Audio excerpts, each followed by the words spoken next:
సమస్యలు డిపోలో రీజన్లో పరిష్కారం అయ్యేటువంటి అవకాశం ఉంది. అందుకని తక్షణం యూనియన్ని పునరుద్ధరించాలని చెప్పేసి మేము డిమాండ్ చేస్తాను. అదేవిధంగా ఇవాళ పిఆర్సీకి సంబంధించి కూడా గతంలో ఇప్పటికీ 2 పిఆర్సీలు టైం అయిపోయింది. ఆ పిఆర్సీకి సంబంధించి ప్రభుత్వాలు ఎవరు కూడా మాట్లాడలేదు. ఇవాళ గొప్పలు చెప్పుకుంటారు ప్రభుత్వం పెద్దలు.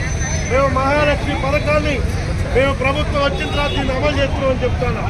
ఇవాళ మీరు ఇచ్చినటువంటి హామీల్లో అమలవుతున్నటువంటి ఒక మహాలక్ష్మి పథకం ఇవాళ సక్రమంగా అమలవుతుందంటే దానికి కారణం ఆర్టీసీ ఉద్యోగులు. కానీ ఆర్టీసీ ఉద్యోగులు మహాలక్ష్మి పథకాలు అమలు చేసి మీకు మంచి పేరు తీసుకొస్తే మీరు కార్మికుల పట్ల ఇవాళ ఏమాత్రం కూడా కనికరం లేకుండా ఈ ప్రభుత్వం వ్యవహరిస్తాం. కనీసం 1వ తారీఖు ఉద్యోగాలు జీతాలు ఇస్తున్నామని సరిపెట్టుకోమని చెప్తాను. ఇవాళ ఇప్పటికే ఆర్టీసీ కార్మికులు చాలా హీనమైనటువంటి స్థితిలో ఉన్నారు. వాళ్ళు సరిపోయినటువంటి వాళ్ళకి ఇచ్చేటువంటి జీతాలు ఈ పెరిగినటువంటి ధరలతో సరిపోక కుటుంబాలు అనేక ఇబ్బందులు పడుతున్నటువంటి పరిస్థితి ఉంది. అందుకని ఈ ప్రభుత్వం మీరు